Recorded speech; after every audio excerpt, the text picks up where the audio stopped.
영화나 드라마에서 참 다양한 소재를 가지고 이야기를 만드는데요.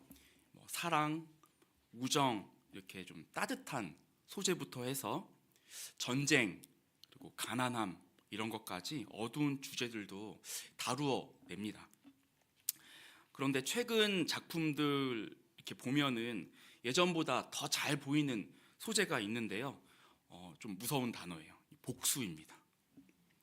과거에 올드보이라고 하는 작품이 큰 히트를 치면서 이 복수극이 이 하나의 장르로 자리매김을 했습니다. 15년 동안 영문도 모른 채 감금되었던 오대수라고 하는 인물이 이 자신을 감금한 사람 찾아가지고 복수하는 여정을 그린 영화입니다. 이거 이외에도 같은 작품, 같은 감독이 만든 친절한 금자씨, 너나 잘하세요 라고 하는 유행어를 만들어낸 친절한 금자씨도 흥행에 성공을 했습니다. 이 복수가 어떤 작품 안에 하나의 장면을 이루는 것 정도에 그치지 않고 영화 전체를 지배하는 아주 주요한 행동이 되어서 극을 끌고 가게 된 겁니다. 보다 최근에는 넷플릭스에서 히트를 친 드라마 더글로리 있습니다. 학교 폭력을 다룬 작품인데 이 주인공이 학창 시절 자신을 괴롭힌 가해자들 찾아가지고 복수하는 내용입니다. 모두 크게 흥행했는데요. 흥행을 했다는 건 많은 사람들의 공감을 불러일으켰다는 뜻이 됩니다. 그 안에 담긴 내용이 사람들의 마음을 움직이는 무엇이 되었다라고 볼 수 있는 것이죠.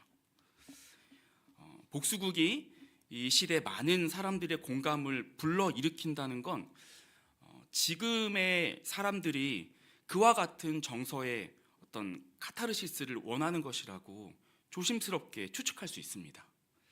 억눌린 분노의 에너지가 그 복수하는 장면을 통해 자극되면서 통쾌함과 짜릿함을 주는 일종의 카타르시스가 이 시대에 먹히고 있다 볼 수 있는 것이죠. 삶에서 이렇게 저렇게 치여가며 사는 중에 그 안에 분노를 축적하고 있는 것에 대한 반증이라고도 볼 수 있겠습니다. 나아가 언제든 복수로 이어질 수 있는 미움과 혐오가 이 시대 사람들 마음속에 내재된 어두운 시대다, 이렇게도 얘기할 수 있겠습니다. 복수의 욕구 이면에 자리 잡은 분노를 어떻게 처리해야 되는지에 대한 시대적인 요청이 있다고 볼 수 있는 것입니다. 그런데 오늘 비단 오늘날의 사회에만 해당하는 이야기로 이 복수에 대한 얘기가 보이지 않습니다. 예수님의 수제자이면서 초대교회의 가장 중요한 리더십이었던 베드로 사도는 지금 터키에 해당하는 소아시아에 있는 교회들에게 편지를 보냈습니다. 그는 로마에 있으면서 이 편지를 기록했는데요. 거기서 기독교 혐오에 대한 심상치 않은 사회 기류를 읽었던 것으로 보입니다. 학자들은 주후 62년에서 64년 사이 정도에 이 베드로 전서가 기록된 것으로 보고 있는데요. 이건 좀 중요한 단서가 됩니다. 왜냐하면 64년도에 주후 64년도에 좀 특별한 사건이 있었기 때문이에요. 네로 황제가 기독교 박해를 본격적으로 시작한 해가 바로 64년도였습니다. 로마에서 대화재가 일어났는데요. 로마 도시의 건물을 새롭게 다시 짓고 싶어하는 미치광이 네로 왕 때문이라는 여론이 막 들끓고 있었습니다. 네로 왕이 불을 질렀다라고 여론이 보고 있는 것이죠. 네로는 기독교인이 그 화재를 주동했다는 모략을 퍼뜨리면서 본격적으로 박해를 시작했습니다. 그런데 이런 거짓 모략이 먹혀 들어갔다는 건 당시 사회에서 기독교에 대한 혐오적인 여론이 이미 있어 왔다는 거 우리가 알 수 있게 해줍니다.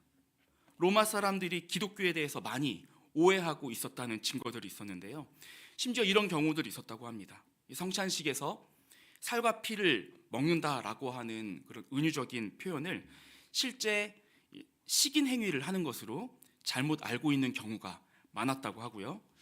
형제 자매를 서로 형제요 자매요 부르면서 이제 거룩한 입맞춤, 성경의 표현대로 거룩한 입맞춤 했다라고 하는 것을 이제 근친상간을 한다라고 하는 이런 유언비어로 퍼뜨리는 일들이 있었습니다. 당시 시장을 조직하면서 시장의 상인 조합들 이렇게 있는데요. 그들이 길드라고 묶여서 같이 이제 상인 조합을 만들었는데 그 당시에 그들이 모였을 때 로마 신들을 향한 경의를 표하는 의식에서 자신을 지켜내고 절하지 않은 그리스도인들이 비사회적인 분자라고 낙인을 찍어서 따돌리는 일들이 비일비재했다라고 합니다. 그런 혐오와 오해를 받으면서 이 분노와 저항으로 반응하는 것 당연해 보이고 또 하나의 권리로도 여겨지기도 합니다. 그런데 사도는 성도가 그런 부조리함에서 일어나는 분노를 어떻게 다루어야 하는지 오늘 말하고 있는 것입니다. 그리고 그 분노를 기독교적으로 반응하는 가운데 하나님께서 예비한 거룩한 계획과 뜻이 있다고 얘기하고 있는 것입니다. 오늘날 미움받을 때 복수로 반응하는 것이 보다 당연하게 여겨지고 그 극을 보면서 위안을 받는 이 시대 속에서 우리 그리스도의 제자로, 우리가 제자로 어떻게 반응해야 하는지 잘 살펴볼 필요가 있습니다. 사도는 구체적인 예들 속에서 이 진리를 전하고자 시도하는데요. 18절에 이렇게 있는데 제가 한번 읽어보겠습니다. 사환들아, 범사에 두려워함으로 주인들에게 순종하되 선하고 관용하는 자들에게만 아니라 또한 까다로운 자들에게도 그리하라. 아멘. 이 사환, 종이라고 보시면 되는데요. 우리가 흔히 얘기하는 노예라고 하는 그 아주 좀 이렇게 유린당하는 그런 단어로는 보시지 않아도 괜찮습니다. 이 단어는 오늘날 고용주와 노동자의 관계로 이해하면 가장 적당한데요. 적당량의 보수를 받고 일하는 근로자가 그를 사용하는 사장과 관계를 이루는 것, 그 관계에 대해서 얘기하고 있다 이렇게 보시면 가장 적절합니다. 그때의 사장님들도 다 좋은 사람만 있지는 않았습니다. 선하고 관용을 베푸는 자들도 있었지만 까다로운 자들도 있었습니다. 이제 NASB 번역에서는 이 까다롭다라고 하는 걸 비합리적인이라는 단어로 번역을 했는데요. 일하다 보면 그 비합리적인 그런 사람들 어디에나 꼭 있죠. 내가 받는 보수보다 훨씬 더 많은 일을 요구하고 잘했을 때 격려보다 잘못했을 때 질책이 훨씬 더 큰 경우 직장에서 많이 있습니다. 일을 하는 것보다 그 상사, 그 사람 비위 맞추는데 더 많은 에너지가 요구될 때도 있습니다. 이 공주만 비합리적인 상황을 만들어주는 건 아닙니다. 동료 중에도 있어요. 괜히 시세 많은 사람들 있습니다. 은근히 따돌리기도 하고요. 그런 비합리적인 것들 속에서 이 분노는 우리를 지켜내기 위해서 자연스럽게 일어나는 영혼의 자연적 그리고 순리적인 본능입니다. 분노가 일어나지 않는다면, 그리고 그 분노를 적절하게 해결하지 않는다면 아마 우리는 조만간 정신과 의사들로부터 우울증 진단받을지도 모릅니다. 화병에서. 그런데 사도는 이런 자연 순리적 분노를 인정하는 것으로 그칠 생각이 없어 보입니다. 이 순리를 넘어서 진리가 무엇인지 말하려고 해요. 19절인데요. 같이 한번 읽어보도록 하겠습니다. 시작. 부당하게 고난을 받아도 하나님을 생각함으로 슬픔을 참으면 이는 아름다우나. 아멘.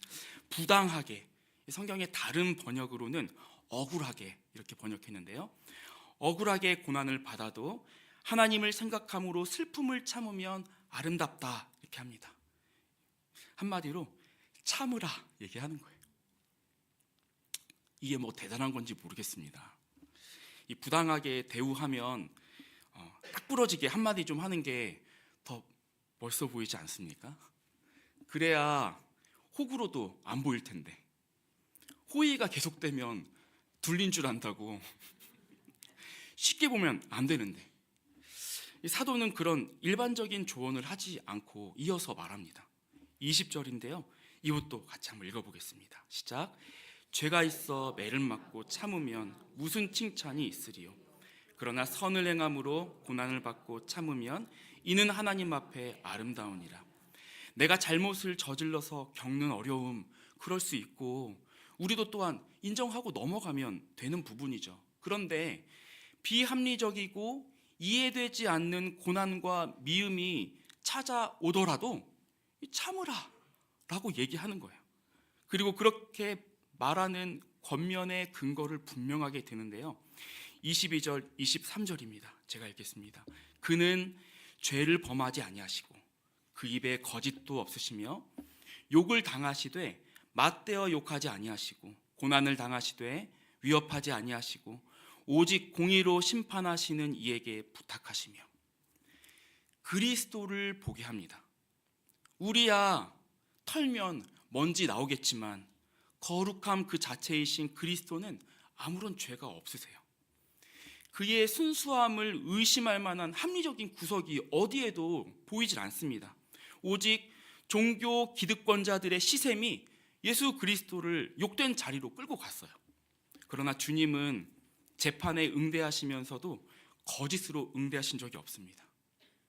침뱉음, 멸시, 조롱, 욕설, 벌거벗음, 누명, 그동안 정성 들여 교제한 제자들로부터 외면당하고 그토록 사랑하는 하나님 아버지께로부터까지 버림받은 그때, 그 비합리적인 미움과 분노가 십자가에 못 박힌 그리스도께 쏟아질 때 그리스도는 복수를 꿈꾸지 않았다는 거예요.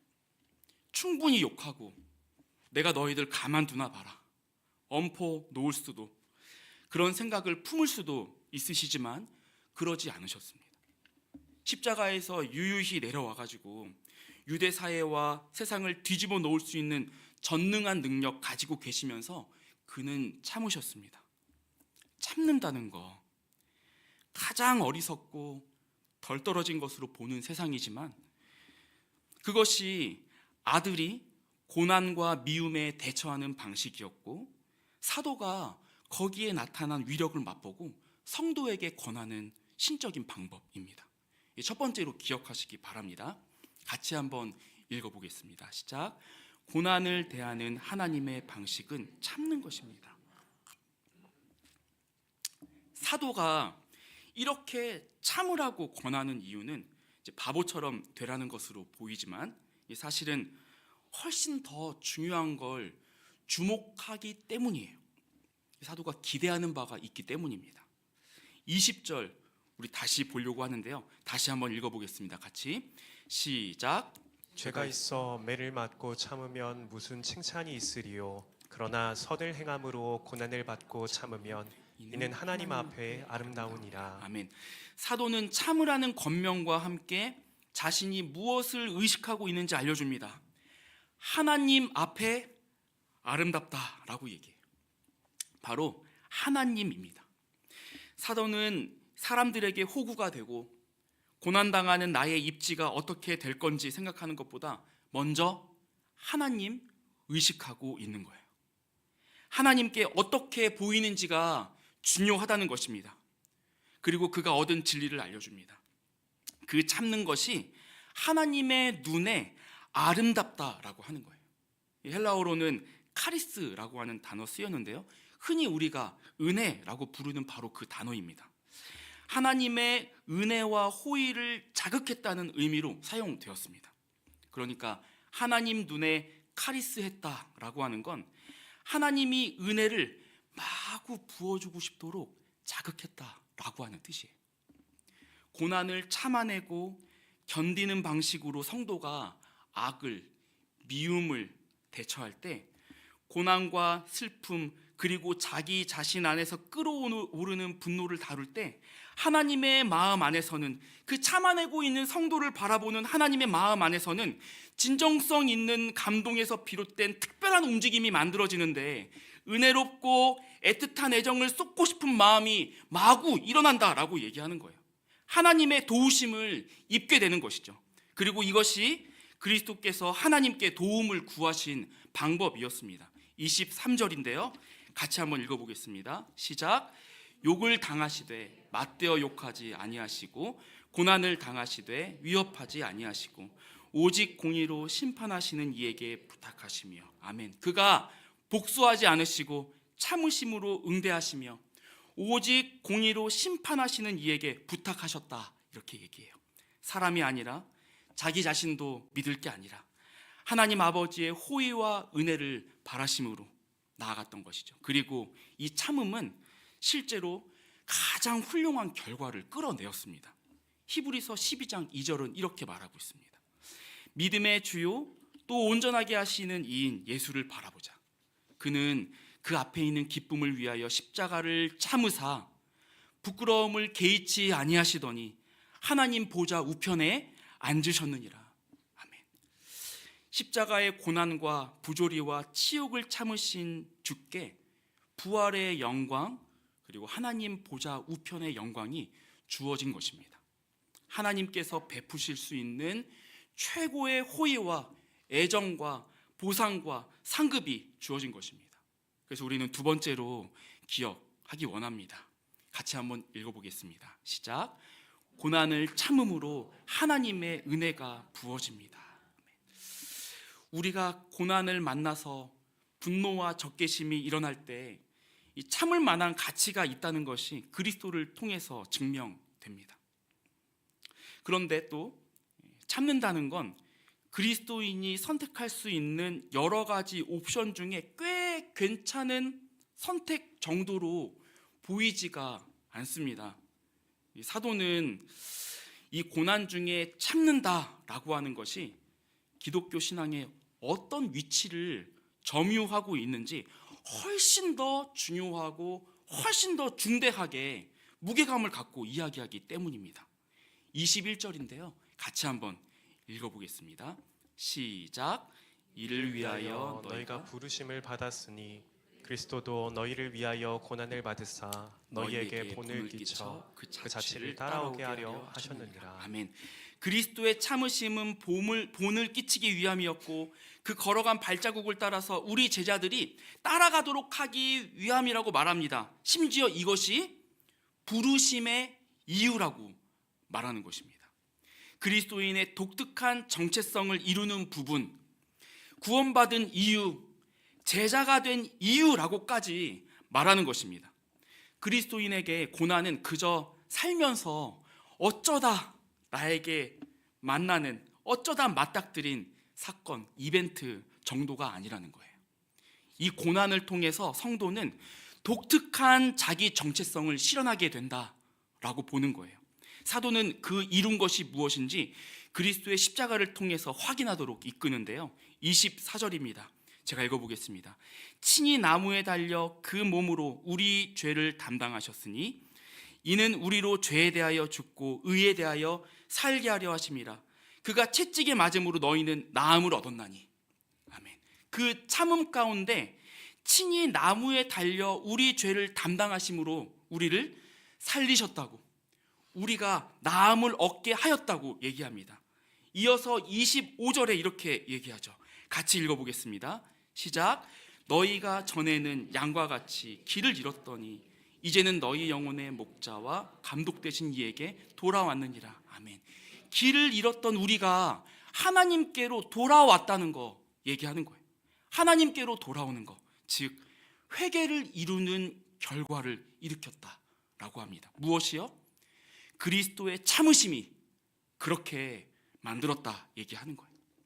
그리스도께서 이 땅에 사람의 몸을 입고 오신 그 고유한 목적, 구세주라는 그의 특별한 정체성이 실현되는데 그가 욕으로 맞대응하지 않고 복수를 참고 견디는 방식을 통해서 이루어졌다라고 하는 겁니다. 하나님이 그의 나라의 완성까지 그의 가슴 속에서 지치지 않고 불타오르는 꿈이 한 가지 있는데요. 영혼구원이거든요. 그 영혼구원에 대한 거룩한 꿈이 부조리를 참아내는 아들을 통해서 이루어지고 있다라고 얘기하는 것입니다. 그의 십자가를 주목하는 죄인들의 영혼이 하나님이 놀라운 구원의 능력을 그 십자가를 바라보는 가운데 이루어지고 있다라고 증언하는 것입니다. 그래서 사도는 십자가의 의미와 성도들이 살아가야 하는 삶의 방식이라고 이 참는 일들에 대해서 권면하고 있는 것이고 심지어 구원받은 이유라고까지 말하고 있는 것이죠. 여러분, 세 번째로 기억할 포인트가 됩니다. 같이 읽어보겠습니다. 고난을 참음으로 영혼의 구원이 이루어집니다. 아멘. 영혼의 구원이 일어나는 것. 여러분, 성령께서 이 교회 가운데 운행을 하시고 일하실 때 다름 아니라 바로 이 영혼 구원을 위해서 이제도 일하고 계시거든요. 하나님께서 그의 나라를 완성하시는 데 있어서 각 영혼의 비상한 변화를 일으키셔서 이전에는 알지 못하던 새로운 생명의 변화를 주시는데, 즉 회개를 주시는데, 우린 이거를 다른 말로 구원이라고 합니다. 그런데 그 회개가, 그 구원이 한 영혼 안에서 자극되는데 하나님이 십자가를 참는 방식을 통해서 바로 그 일을 직접적으로 영혼 가운데 이루어 가신다라고 말하고 있는 것입니다. 그리고 그 방식에 대해서 사도가 우리 그리스도인이 어떻게 실천으로 이어가야 하는지 정돈해 주는 것이죠. 고난과 부조리의 복수가 아니라 참는 방식을 통해서, 그 신적인 행동을 통해서 하나님의 구원이 이 땅에 그리고 한 영혼에 이루어진다라고 말하는 것입니다. 제가 하나님을 인격적으로 처음 경험한 때는 저의 기억에 이제 중학교에서 고등학교 올라가는 겨울방학 때였는데요. 그 겨울 수련회에서 하나님의 말씀이 저의 마음을 건드리는 걸 처음으로 경험했어요. 사람의 말은 저에게 상처도 주고 나에게 어떤 감동도 불러일으키고 그러는데 하나님의 말씀이, 성경의 말씀이 저에게 그렇게 다가온 적은 없었거든요. 근데 그 말이 진짜 저에게 위로가 되는 것, 내 마음을 건드리는 것, 제가 처음으로 그때 경험했습니다. 그때 참 열심히 신앙생활을 했는데요, 지금 돌아보면 그때의 신앙은 뭔가 온전치 못한 것이었습니다. 하나님을 사랑한다고 했는데 그 순수성을 의심해볼 만하다는 것입니다. 왜냐하면 제가 그 이후에 그 전과는 비교할 수 없는 훨씬 더 큰 신앙의 방황을 했기 때문이에요.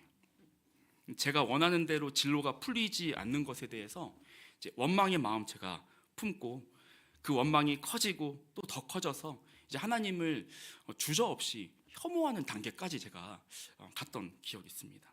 20살인지 그때쯤인지 이제 부모님이 교회에 입교 신청하셨거든요. 근데 제가 그 전날 이제 얘기했습니다. 나는 예수 그때는 그 사람이라고 표현했던 것 같아요. 그 사람의 부활이 진짜인지 모르겠다. 거짓말 같다. 앞으로는 교회 가지 않겠다.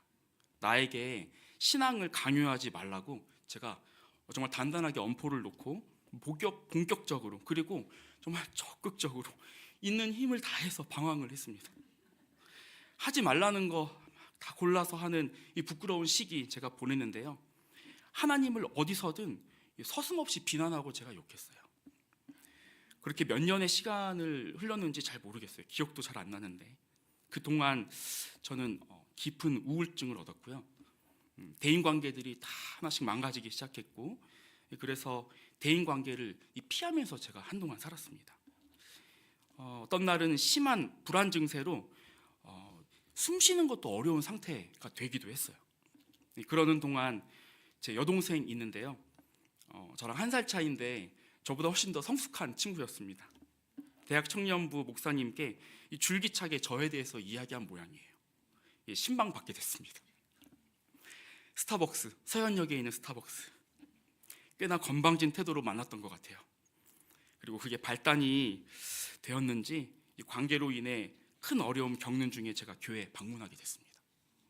저를 신방해 준 목사님, 예배 와서 반갑다고 예배 시작 전에 저를 포옹해 주는데요, 그때부터 눈물이 그치질 않아요.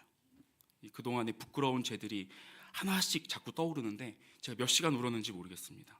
거의 실신하는 상태가 돼가지고 눈 떠보면 제가 차병원이었고요, 눈 떠보면 서울대병원 이렇게 있었던 기억이 저에게 있습니다. 듬성듬성 기억이 나는데요, 잘못한 게 너무 많다고 되뇌이는 저에게 이 담당 목사님께서 속삭여준 말이 지금도 선명해요.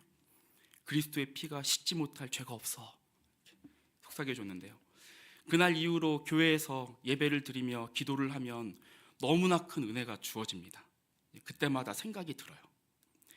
그 뾰족한 가시돋친 말들과 더러운 생각들과 비행을 이어가는 나를 그분은 어떻게 견뎌내신 건지, 누가 무시하는 작은 말 하나만 들어도 분하고 속이 상하는데 예수님은 십자가에서 나의 그 모진 말과 무례한 태도 그리고 거짓된 숭배를 참아내신 것이 너무 죄송해서 이 고개를 떨구고 있는 게 저 예배의 일반이었어요. 그러면서 알게 됐습니다. 참는다는 거 속에는 온 우주도 가득 채우고도 남는 사랑이 담기는구나. 그 사랑은 인내라는 것으로 표현되는구나. 그래, 참는 것만큼 성실한 사랑이 없고 그렇게 부드러우면서 그렇게 강력한 게 없구나 알게 되었고, 그 사랑 앞에 제가 항복했습니다.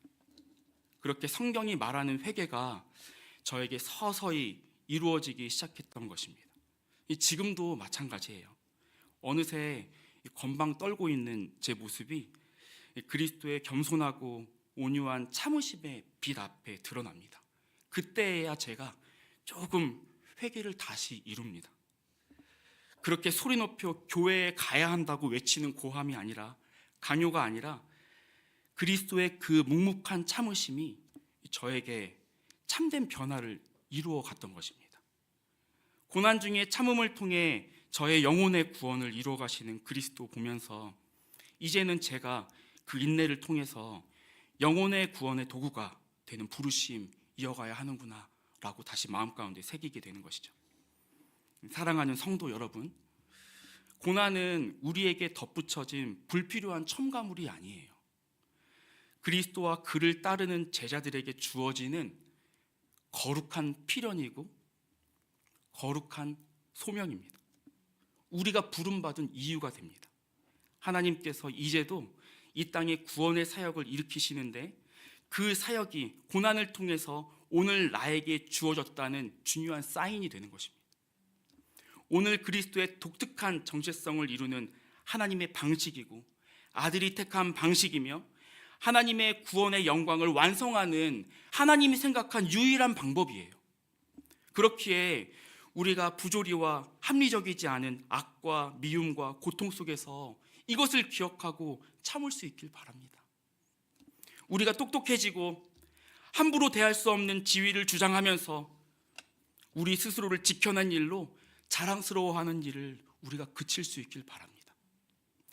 그리스도가 십자가에서 부조리를 응대한 방식으로 하나님의 애정 가득한 은혜를 입은 것처럼 참음 가운데 하나님의 은혜를 자극하는 자녀들로 나타나시길 바랍니다. 가정에서 서로를 참아냄으로 각자의 영혼에 하나님의 놀라운 구원하심이 그치지 않고 일어나길 바랍니다. 직장에서 모든 관계 내에서 그 참아냄을 통해 세상과는 전혀 다른 빛으로 인정받는 그런 존재들이 되기를 소망합니다. 이 교회가 서로를 참아냄 가운데 서로 가운데 가득히 담긴 하나님의 은혜를 서로의 모습 속에서 너무나 확실하게 읽어낼 수 있는 그런 교회, 그 은혜의 역사가 끝내 영원한 구원을 이루어가는 것, 영혼의 구원을 이루어가는 것을 증거하는 그런 교회 되길 소망합니다. 미움과 분노로 점철된 세상에서 복수를 잠재우고 그리스도의 참으심을 쫓는 하나은혜 교회를 통해 우리 하나님께서 그의 살아계심과 결코 바꿀 수 없는 거룩하심을 드러내실 줄 믿습니다. 오늘 들은